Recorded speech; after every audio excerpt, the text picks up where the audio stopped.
Bienvenidos al segundo capítulo de Perfiles del MARC, un espacio para conocer a nuestros investigadores y sus trabajos. Yo soy Antonio Insunza, estudiante del Máster de Antropología Médica y Salud Global de la URB, y hoy día tenemos el gusto de conversar con Elisa Alegre Aguis, que realizó el mismo máster que yo y es doctora en Antropología y Comunicación de la URB. Ha trabajado principalmente temas de salud mental y en su tesis doctoral se centró en las relaciones familiares en el espacio doméstico cuando existen personas diagnosticadas de lo que la psiquiatría denomina trastornos mentales graves. Actualmente es miembro del MARC, es profesora asociada del Departamento de Antropología y muy recientemente se adjudicó una beca postdoctoral para trabajar con Francisco Ortega, investigador del ICREA en temas de salud y atención primaria en Cataluña. Muchas gracias, Elisa, por tu disponibilidad, por estar aquí hoy día. Gracias a ustedes por la invitación. La primera pregunta que te quería hacer, como quizás intentando hacer una introducción, una presentación un poco más humana, es preguntarte cómo te describirías tú como académica. ¿Cómo crees que eres como profesora, como investigadora? ¿Cómo te describirías? Bueno, es una pregunta difícil porque describirse a una misma siempre es más complicado. Yo siempre me siento en un lugar como un poco ambivalente y como que todavía no acabo de aterrizarme de alguna manera en el papel de investigadora, de profesora, ¿no? Que se supone que tiene un determinado lugar, estatus, etcétera, y todavía me siento muy cercana más al rol de estudiante, en realidad. Lo cual, bueno, supongo que también genera determinadas empatías, ¿no? Con el estudiantado, con el alumnado.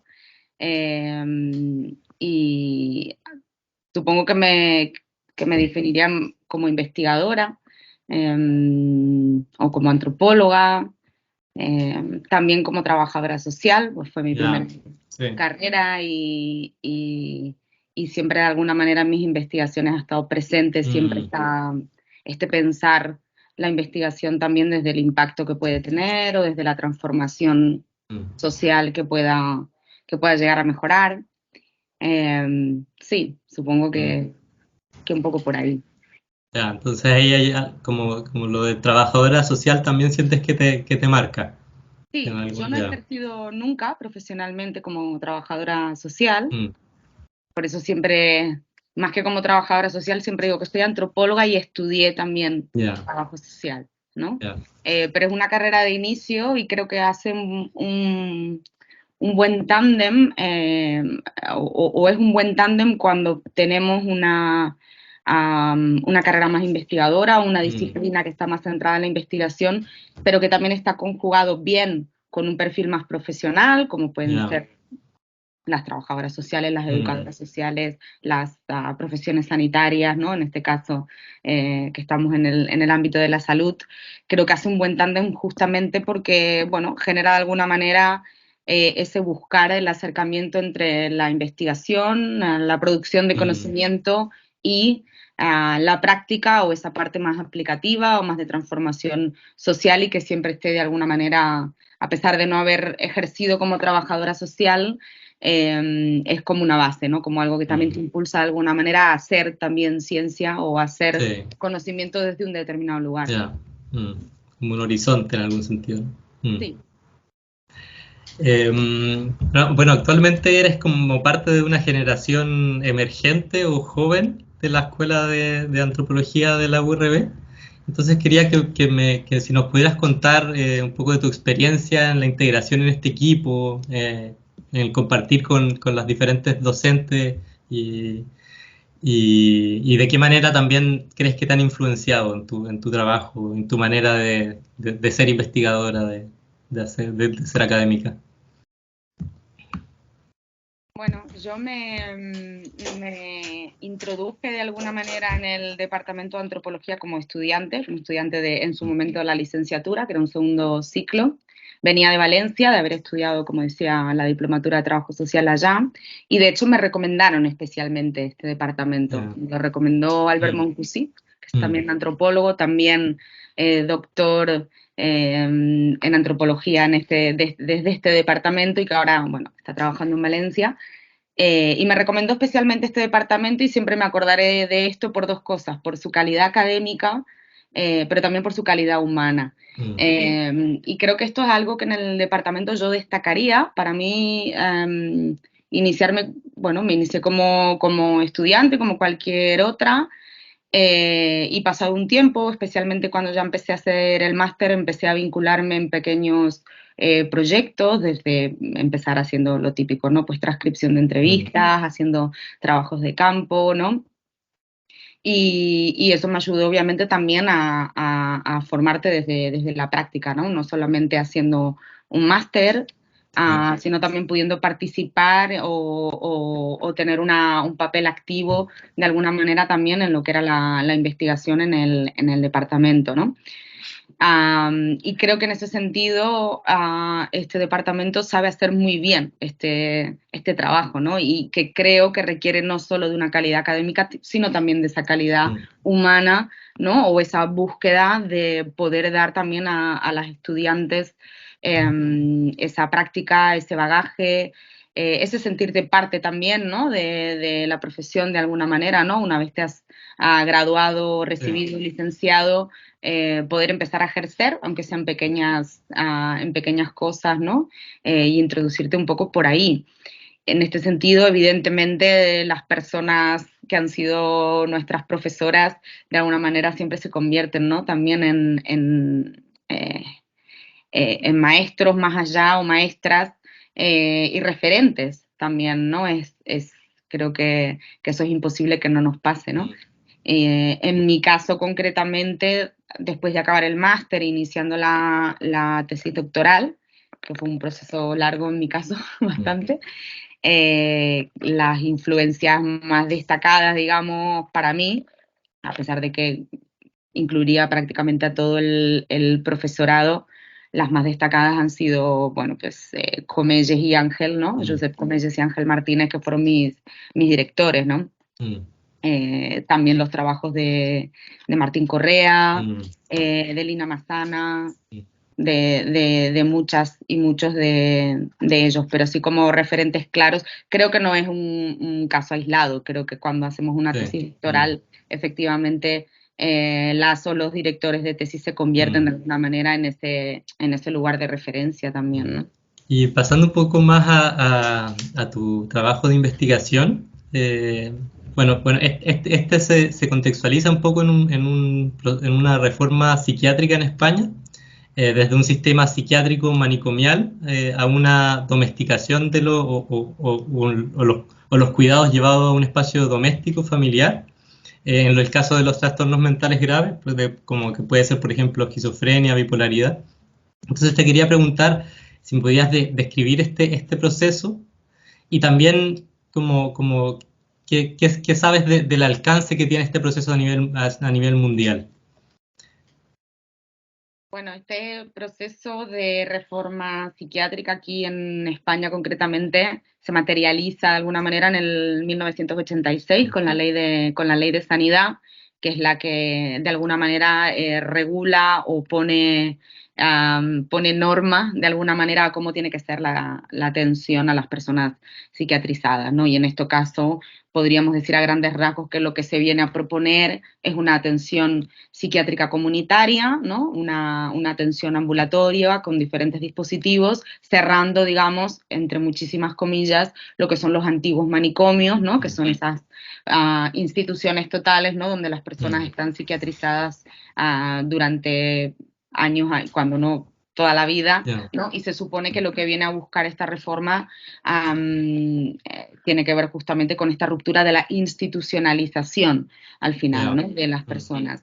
Sin embargo, estos procesos de desinstitucionalización en Europa y en Estados Unidos se dieron bastante antes, empiezan a emerger de alguna manera las críticas al modelo manicomial y custodial, ya empiezan desde los años casi desde los años 40, si tenemos en cuenta las aportaciones de Maxwell Jones en Inglaterra, ¿no? Años 50 también empieza a aparecer, Goffman, Caudill en Estados Unidos, y más hacia los años 60, 70, empieza a hacerse también más fuerte en Europa con la antipsiquiatría, la psiquiatría democrática de Basalia, la psiquiatría de sector en Francia, y esto no deja de estar de alguna manera estos movimientos vinculados a una cierta contracultura, el movimiento contracultural, ¿no? Que se reafirmaba especialmente en la búsqueda y en la búsqueda de los derechos civiles y humanos de las personas, ¿no? Todo esto surge al final desde la propia sociedad civil, pero también desde la propia psiquiatría, donde empieza a haber una crítica o al menos un poner en cuestionamiento la capacidad terapéutica en realidad que estaban pudiendo tener estos espacios manicomiales, estas instituciones totales, que en realidad acaban siendo una especie de repositorio, ¿no? De lugar donde ubicar a estas personas, pero que sin embargo luego no había detrás una recuperación o una búsqueda después de su vuelta a la comunidad, etcétera, ¿no? A nivel mundial, depende mucho de los países. Yo puedo hablar quizás un poco más del caso de Argentina, que en 2012 sale la ley para desmanicomializar y hacer esta reforma psiquiátrica. Sin embargo, tengo constancia por las relaciones con otros profesionales que están allá, de que este es un proceso bastante lento porque, entre otras cosas, implica, como implicó también aquí, una enorme transformación estructural, económica, profesionales, etcétera, etcétera, ¿no? Y que no es algo tan sencillo de llevar a cabo y, sobre todo, que es una quizás de las críticas principales que creo que merecen las reformas psiquiátricas, es que es cómo se llevaron a cabo, ¿no? Y que este cierre de estas instituciones no son suficientes, y simplemente por poner dispositivos de atención o dispositivos y servicios sanitarios especializados en salud mental con sus diferentes objetivos, ¿no? Ponerlos en la comunidad no implica en realidad que realmente estemos haciendo una psiquiatría comunitaria, ni muchísimo menos que después haya una recuperación de la persona en términos de recuperar la vida, o en términos de recuperar aquellas cosas perdidas o incluso cosas que ni siquiera se han llegado a vivir, en función de en qué etapa vital, ¿no? Recibes un determinado diagnóstico, y que creo que en ese sentido es algo que todavía se necesita resolver, ¿no? De hecho, si nos vamos a la cuestión de la reforma, bueno, Manuel Desviat tiene numerosos textos al respecto, por ejemplo, ¿no? Donde justamente lo que invita es a una reforma o probablemente a una reforma constante, ¿no? Que se esté adaptando también un poco a los contextos. Entonces, bueno, han sido todos procesos muy largos. Quizás probablemente uno de los espacios donde haya tenido un mayor éxito la reforma ha sido en Italia, y uno de los grandes problemas que tuvo la reforma probablemente también aquí en el Estado español es que, bueno, recibió o bebió de diversas fuentes, movimientos, corrientes, ¿no? Desde la antipsiquiatría, como decía antes, ¿no? Etcétera, etcétera, y todo eso no tuvo realmente una contextualización, ni tampoco tuvo una especial sedimentación, ni una mirada crítica también a la hora de implementarlo. Estuvo especialmente politizado, obviamente, no, estas cosas nunca dejan de ser también un posicionamiento político, ¿no? La búsqueda de los derechos humanos, los derechos civiles, ¿no? Las de buscar determinadas situaciones, o mejorar la situación o la calidad de vida de las personas, no es algo simplemente científico ni académico, sino que también tiene que ver con una cierta militancia, con una cierta sensibilidad, y obviamente también con un determinado posicionamiento político, ¿no? Al respecto de cómo entendemos el mundo, o de cómo entendemos, en este caso, por ejemplo, la atención sanitaria. Tú planteas que en el proceso de diagnóstico en este trastorno lo comparas o generas una metáfora con la idea de un ritual de paso que cambia el estatus social de la persona que es diagnosticada. ¿Podrías hablar un poco sobre esa comparación? Sí, de hecho, bueno, cuando explico, digamos, de alguna manera este paralelismo, si se quiere, pues sí, si se quiere es una figura un poco metafórica, metafórica pero también práctica, porque en definitiva hay un cambio de estatus social cuando te ponen un diagnóstico.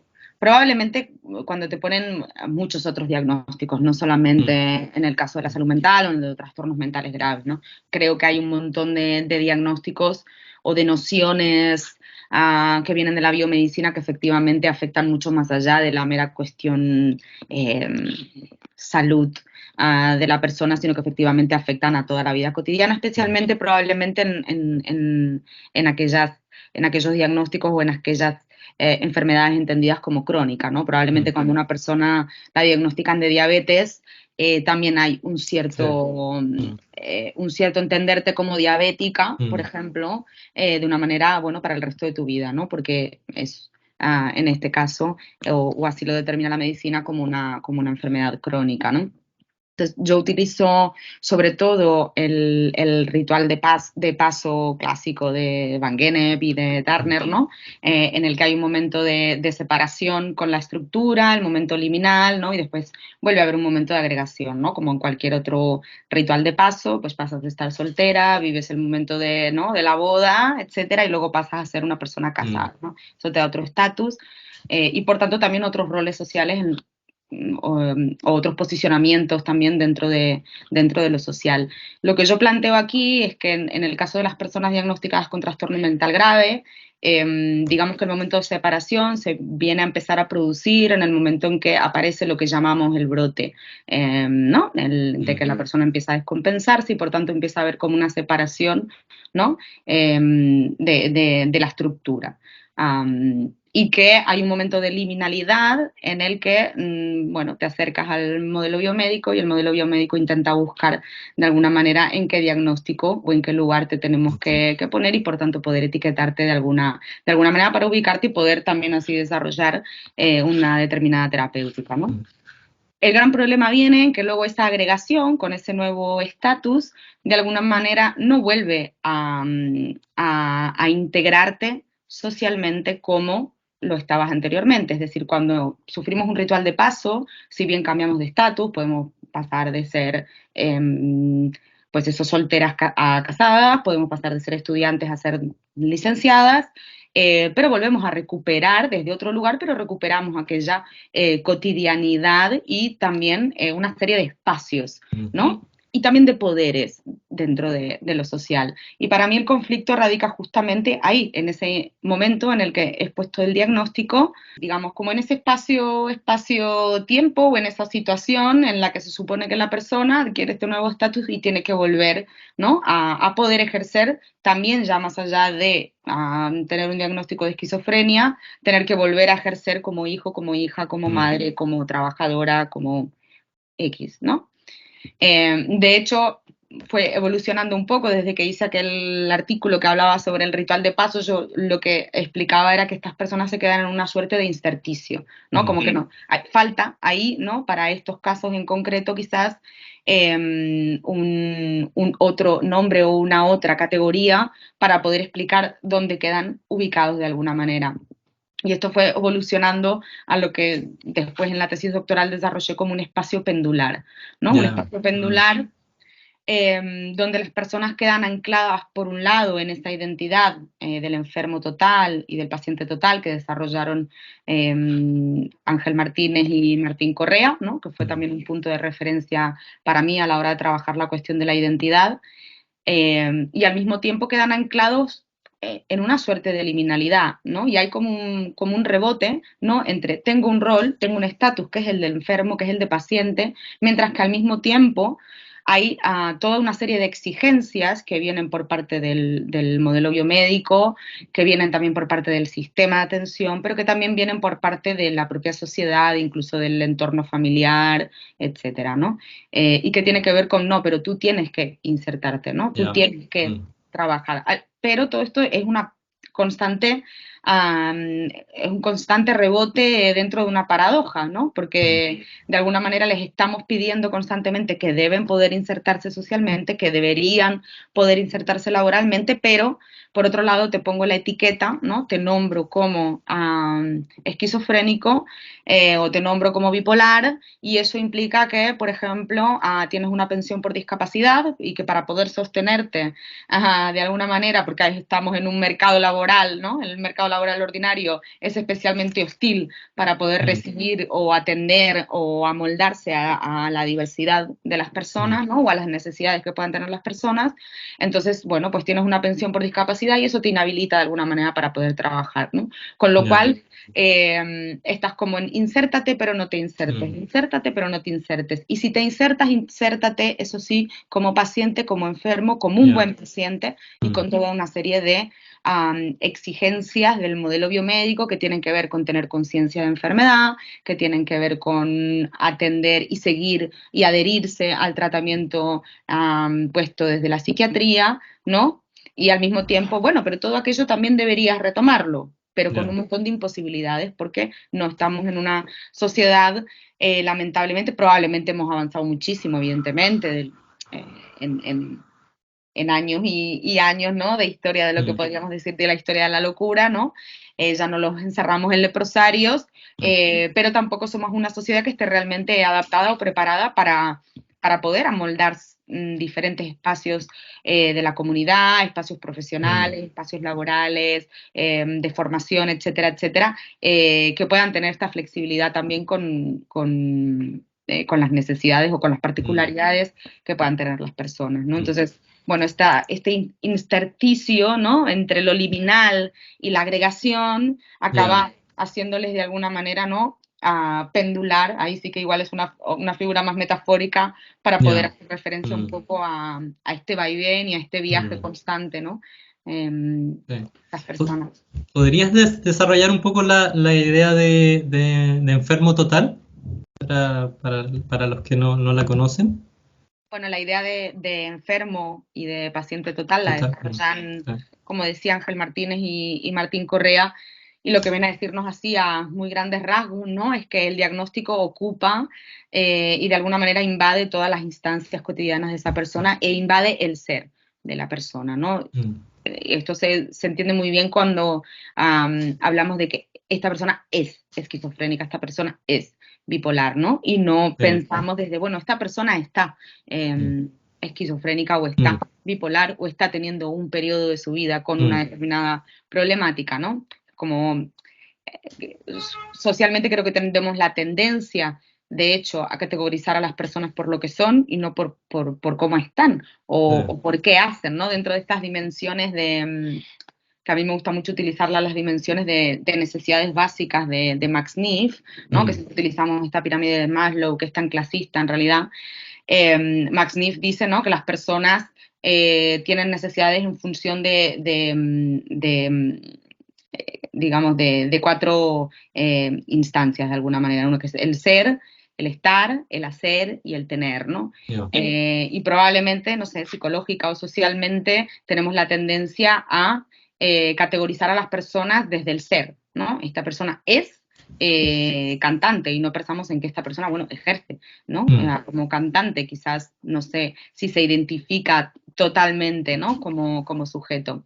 Entonces, por un lado, esta categoría, ¿no? Que al final yo la entiendo al menos, o yo la utilicé de esta manera, como una categoría analítica que sirve para comprender cómo funciona o cómo opera este tipo de diagnósticos sobre las personas. Y por un lado tiene que ver, como decíamos, ¿no? Con este insertar o con este ocupar de manera totalizante, ¿no? a la persona desde el diagnóstico, por tanto ser entendida, comprendida y leída también de manera constante desde ese diagnóstico, y de ahí Ángel Martínez también nos habla, ¿no? de las circularidades interpretativas, ¿no? De cómo la persona es siempre leída en clave sintomatológica, también utiliza la categoría de enfermedad ubicua, ¿no? De cuando la enfermedad lo invade todo, pero creo que también en este sentido están haciendo una cierta referencia a la institución total, ¿no? Y cómo las instituciones o como lo institucional también invade de manera total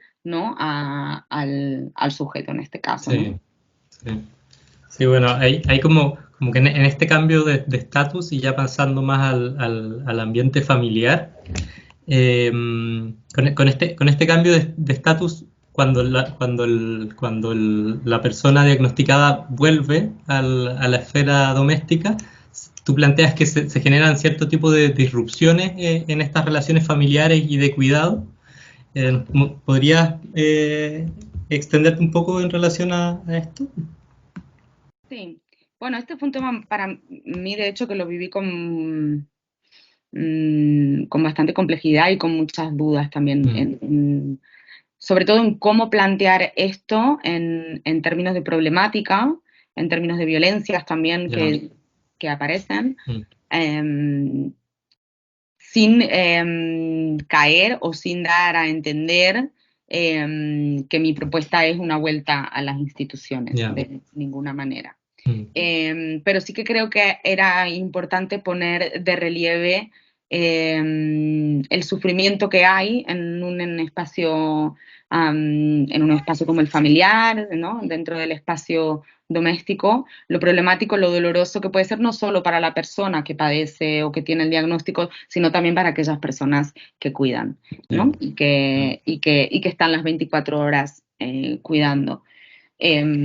Claro que genera disrupciones. Los cuidados, en realidad, sobre cualquier enfermedad o trastorno o problema que es crónico, suele conllevar una enorme sobrecarga. Y normalmente, bueno, no normalmente, habitualmente, suele llevar una sobrecarga además sobre las mujeres, con lo cual aquí hay un cruce con cuestiones de género muy evidentes, ¿no?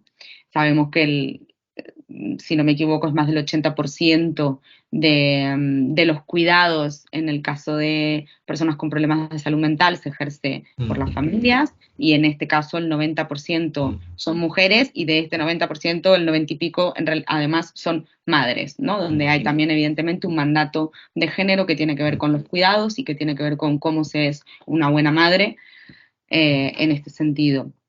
Y evidentemente esto genera un montón de sufrimientos, tanto por una parte como por la otra, ¿no?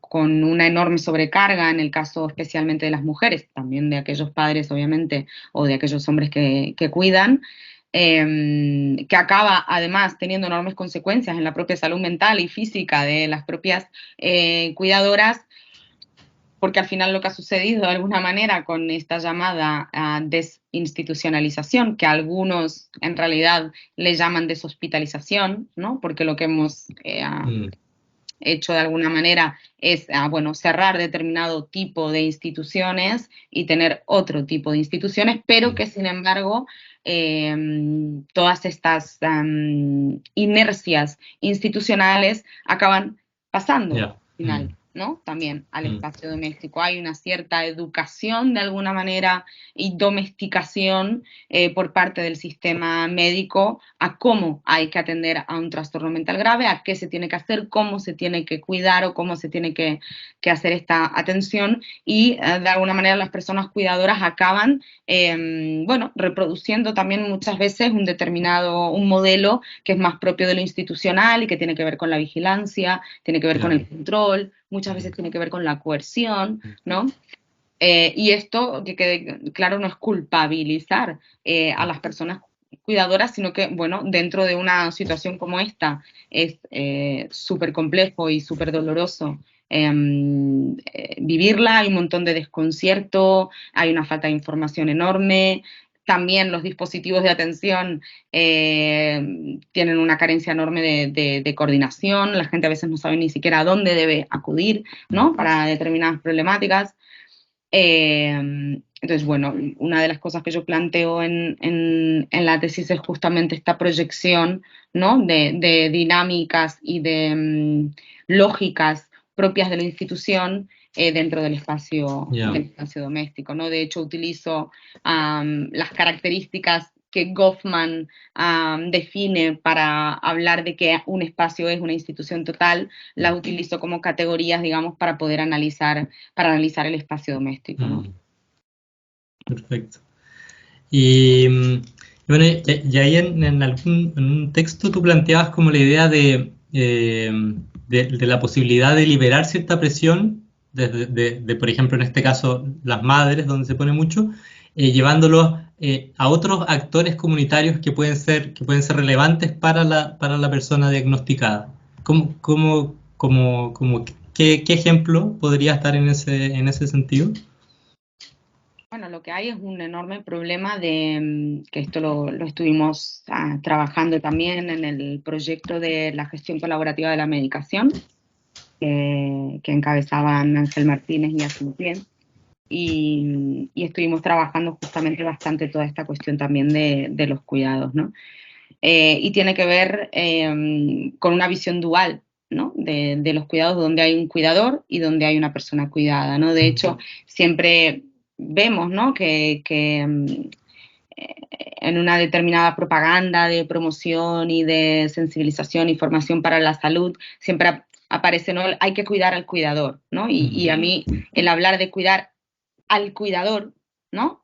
O la cuidadora, ¿no? Está personificando, está individualizando, ¿no? Y se está refiriendo justamente y está de alguna manera también reproduciendo esta idea de que hay un cuidador principal, ¿no? Y eso no se puede desligar, como decíamos antes, de poder tener una perspectiva de género en este sentido, porque las que cuidan mayoritariamente son las mujeres, tanto dentro del propio ámbito familiar, como si nos vamos a lo que es la externalización de los cuidados, también está ejercido especialmente por mujeres, y además especialmente por mujeres en situaciones de vulnerabilidad, como puede ser la inmigración, no tener papeles, etcétera, ¿no? Pero bueno, este ya es otro debate, ¿no?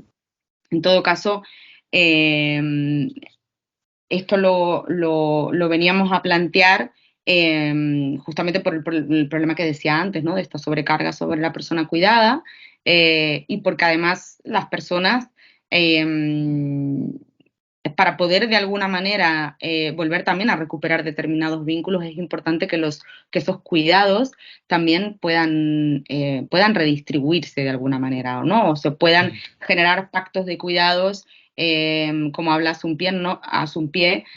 Cuidados en red, ¿no? De alguna manera, porque también, además, no cuidamos de la misma manera, no nos cuida de la misma manera nuestra madre, que una amiga, una vecina, ¿no? Cumplen otros roles que son necesarios y muy importantes para el cuidado, ¿no? El poder sentirte integrado socialmente es también una forma de cuidado. Quiero decir, si tenemos una comunidad o tenemos una asociación de vecinos, ¿no? Me lo invento, que tiene la capacidad de poder, ¿no? Integrar a estas personas, hay un cuidado colectivo, hay un cuidado comunitario, ¿no? Y esto es probablemente una de las cosas que más, en las que más ha fallado la reforma psiquiátrica y una de las cosas que más vacías están hoy en realidad en términos de atención. Cuando hablamos de psiquiatría comunitaria, en realidad no deja de ser un adjetivo que hemos puesto al lado de psiquiatría, donde no hay realmente una atención comunitaria. O sea, la intervención comunitaria implica toda una serie de cómo, ¿no? No solo trabajar en la comunidad, sino también trabajar con la comunidad, construir cosas con esa comunidad, ¿no? Y que desde el sistema sanitario, pues tampoco no es lo que se está realizando realmente, ¿no? El hecho de que los dispositivos estén en la comunidad no lo convierte en realidad en una intervención comunitaria.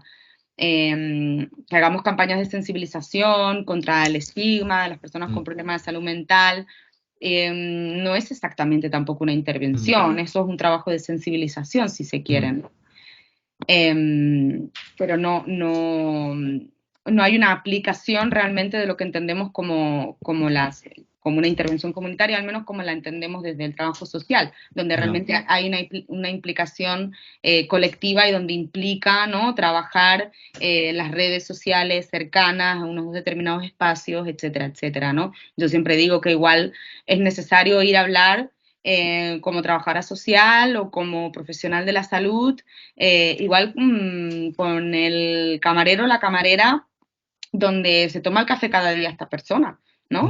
Y que esa persona pueda en un momento dado dar un acompañamiento, ofrecerse a determinada ayuda o poder responder a lo que esa persona necesita en un momento dado, ¿no?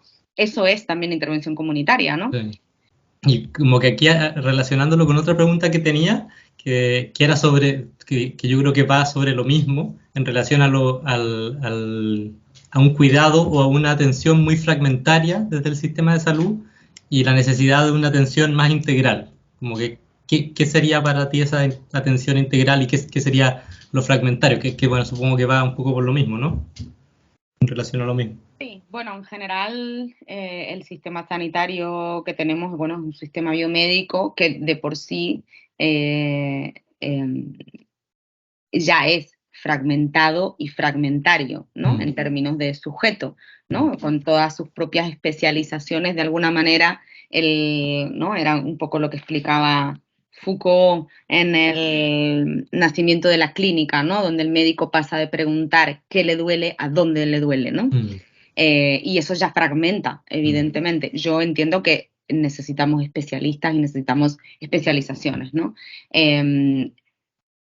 Pero también es verdad que lo que necesitamos es poder ser percibidos, entendidos y por tanto atendidos también como sujetos, ¿no? Como una persona que puede tener una serie de dolencias, una serie de malestares o una serie de patologías o lo que fuera, ¿no? Y en ese sentido el sistema está especialmente fragmentado, ya no solo en términos sanitarios, sino también en términos sociales, ¿no? No hay una coordinación, por ejemplo, o cuesta mucho, o es una coordinación muy administrativa y burocrática entre servicios sociales y el sistema sanitario. Sí que hay reuniones donde se juntan los distintos profesionales, ¿no? Y comparten algún caso. Normalmente esto pasa cuando son los casos más o más urgentes o que tienen más problemáticas, ¿no? Pero no hemos sabido construir de alguna manera espacios donde lo social y lo sanitario, por ejemplo, puedan funcionar de una manera más orgánica, ¿no? Y por tanto poder tener figuras que algunas hay actualmente en Cataluña, aunque no en todos los dispositivos o en todos los servicios, que son las gestoras de casos, ¿no? Que de alguna manera permite que haya una coordinación. Bueno, creo que esto es uno de los problemas que también hay, ¿no? Cuando a una persona la envías para una cosa a un sitio, para otra cosa a otro sitio, para pedir la pensión a no sé dónde, ¿no? Y a la gente la hacemos rular, ¿no? Por un montón de espacios y creo que ahí hay si se quiere, podríamos hablar de una revictimización, ¿no? Como cuando hablamos de un sistema judicial, ¿no? Que te hacen declarar no sé cuántas veces, que se lo tiene que explicar al juez, se lo tiene que explicar al abogado, se lo tiene que explicar a no sé cuánta gente y pasar por determinado proceso, pues un poco en lo que es la atención social y sanitaria hacemos un poquito lo mismo, ¿no?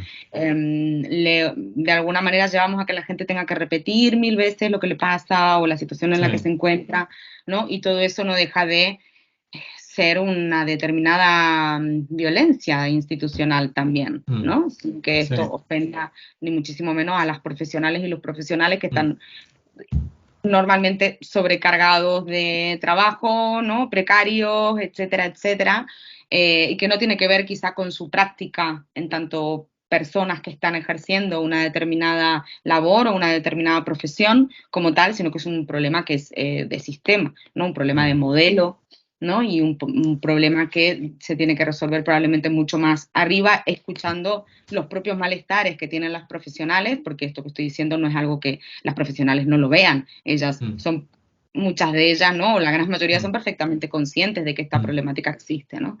Y también escuchando a las familias que son las que se encuentran, ¿no? Pues igual acompañando a la persona a 20.000 sitios distintos, ¿no? Sí. Bueno, y ahí pensaba que también la posibilidad de generar un vínculo con las diferentes personas es más difícil si está tan fragmentado, ¿no?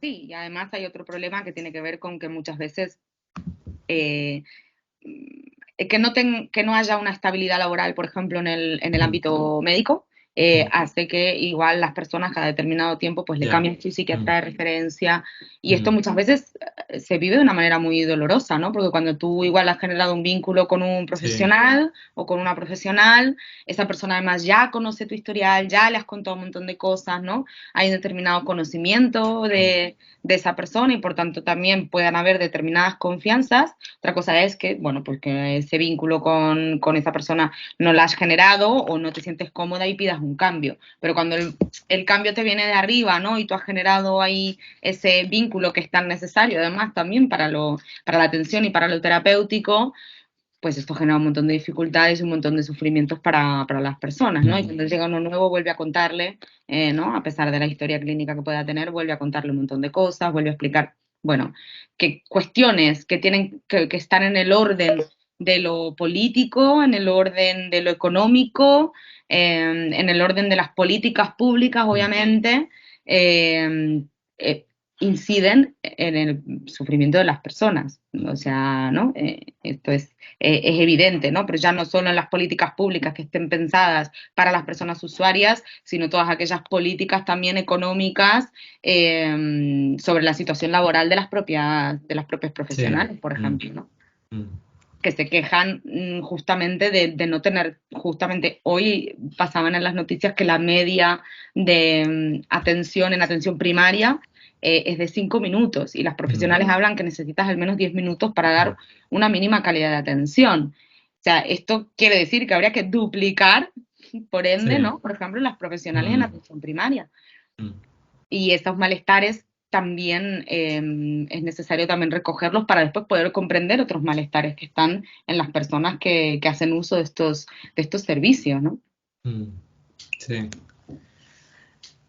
También estaba pensando, bueno, como en relación a las relaciones de cuidado, y tú hablas en un texto sobre también la importancia de generar relaciones de cuidado más recíprocas, donde también haya una responsabilización de las personas y no una infantilización de las personas diagnosticadas. ¿Qué podrías decir en relación a eso? Sí, bueno, esto sobre todo lo trabajé porque en mi trabajo de campo encontré varias situaciones o circunstancias donde la persona con el diagnóstico pasaba de ser la persona enferma, paciente, ¿no? A tener que convertirse en cuidadora, ¿no? En este caso siempre tenía que ver con tener que cuidar al padre o tener que cuidar a la madre, ¿no? Porque eran personas mayores y empezaban a necesitar de determinados cuidados.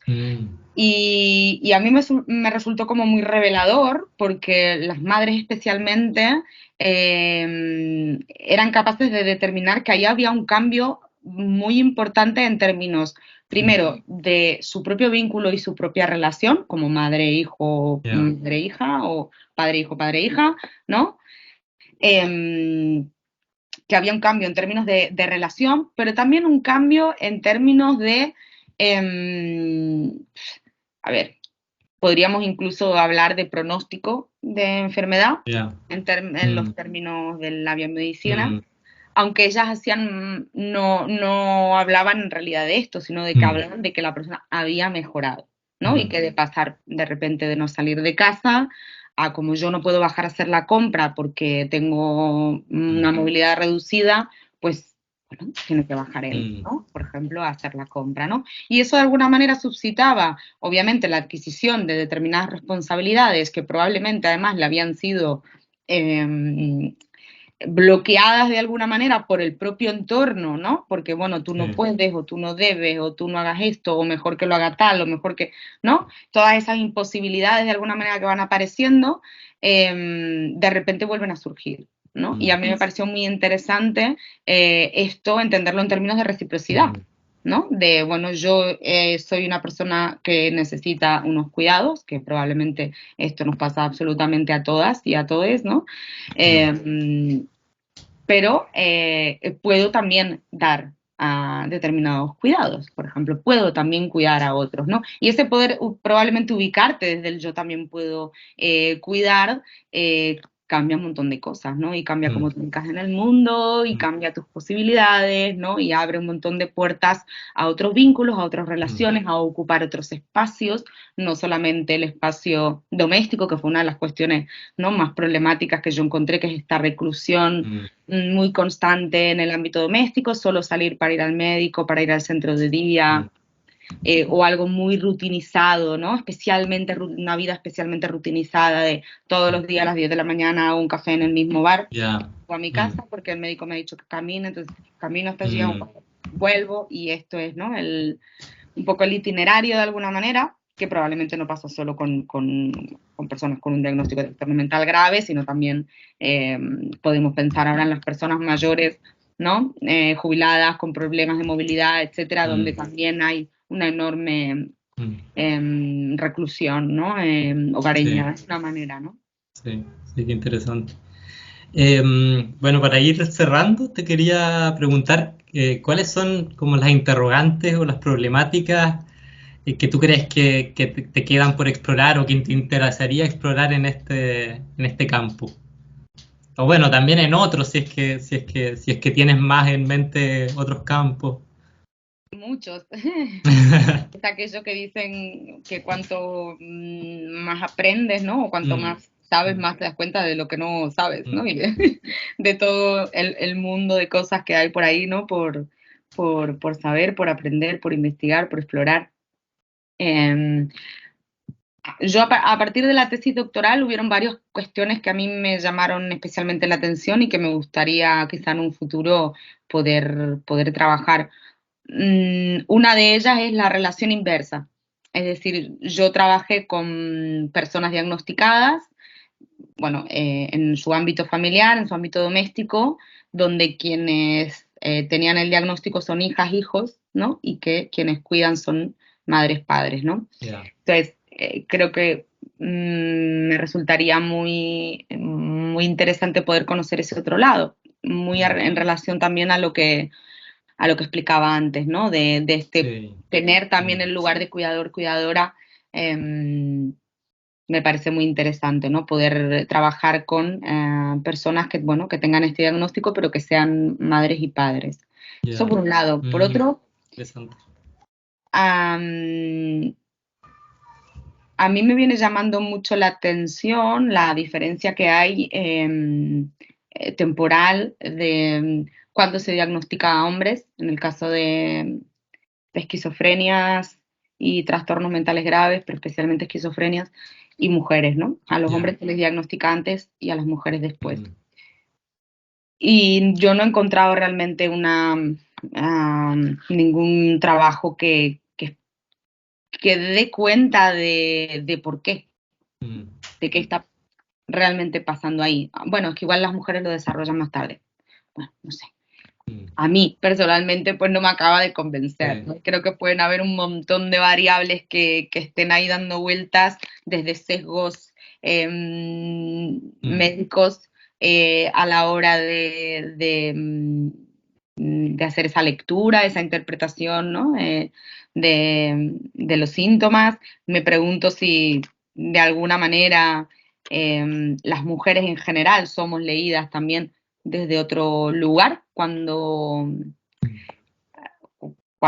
tenemos determinados comportamientos, por ejemplo, por decirlo de alguna manera, ¿no? Si una mujer empieza a tener determinadas manifestaciones de lo que se entiende como un brote psicótico, por ejemplo, si no somos a veces interpretadas, bueno, es que las mujeres son más emocionales, es que son más histéricas, es que tienen la regla, es que no sé qué, y por tanto hay un cierto, que con esto no quiero decir que sea ni positivo ni negativo, no una valoración desde ahí, sino que puede que a veces seamos interpretadas y se nos deje pasar, ¿no? Determinadas cosas o sean vistas o representadas, ¿no?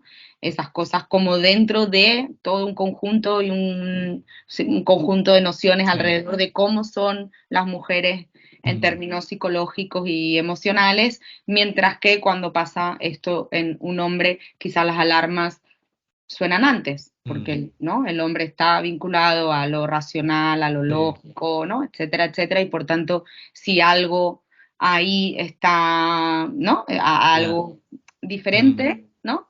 Entonces quizás hay otra sorpresa, al menos quizá con otra sorpresa, o la interpretación que se hace de eso es otra, ¿no? Y quizás entonces de repente las familias se acercan al sistema médico, o ellos mismos se acercan al sistema médico antes o después, en función de cómo están representándose en tanto sujetos con género, ¿no? Con un género determinado, ¿no? Esta es una de las interrogantes que a mí me surgen, por ejemplo, ¿no? Interesante. Y son cuestiones que además, en términos de perspectiva feminista y en términos de perspectiva de género, me gustaría explorar, igual que, por ejemplo, estas diferencias que hay, por ejemplo, respecto a cómo viven los efectos secundarios, que pude explorarlo de una manera muy pequeñita, tanto en mi tesis yo como en el trabajo de la gestión colaborativa de la medicación, sí que aparecían y hay evidencias de que se vive el malestar al respecto de los efectos secundarios de la medicación de maneras distintas en hombres y mujeres, ¿no? Donde sus preocupaciones están en lugares distintos, ¿no? En el caso de las mujeres encontrábamos que había una enorme preocupación con la transformación del cuerpo, que el cuerpo puede vivir al consumir determinado tipo de fármacos, y como eso las ubica en un cuerpo no deseable, en un cuerpo del que nadie va a enamorarse o nadie va a querer estar en pareja con ellas, y en el caso de los hombres, por ejemplo, la cosa rondaba mucho más alrededor de su sexualidad, ¿no? De si podían tener o no relaciones con penetración, etcétera, ¿no? Y bueno, los ensayos clínicos tienen enormes sesgos en términos de que directamente hay ensayos que no contemplan a las mujeres, o que el porcentaje de mujeres es muy pequeño, ¿no? O donde no se está indagando concretamente a nivel más biológico, físico, etcétera, sobre el impacto químico, ¿no? que puede tener una medicación en un cuerpo con determinados niveles hormonales de esto o de aquello. No lo sé, porque no desconozco, digamos, esta parte. Seguramente sería un trabajo para hacer con biólogas y con médicos, etcétera, ¿no? Hasta qué punto realmente estos medicamentos impactan realmente de manera distinta, o tiene que ver también con esas representaciones sociales y por tanto las preocupaciones que tenemos en función de nuestro género, ¿no? Porque cuando les preguntabas a ellas también si tenían algún problema en su sexualidad, con los efectos si habían efectos secundarios que afectaran a su sexualidad, efectivamente te decían, sí, claro, he tenido una bajada de la libido, no puedo llegar al clímax, ¿no? Distintas cuestiones, pero no las estaban planteando en términos de, esta es mi primera preocupación, por un lado, y dos, cuando aparecía en alguna ocasión, la preocupación de ellas es, ¿y esto le molesta a mi pareja? O esto le molesta, ¿no? Bueno, yo creo que aquí puede que haya diferencias del orden de lo químico, biológico, físico, etcétera, con los fármacos, pero creo que también hay cuestiones que tienen que ver con una cuestión social y de género tremenda, ¿no? Y creo que sería un buen trabajo a futuro para hacer. Muchos proyectos, entonces.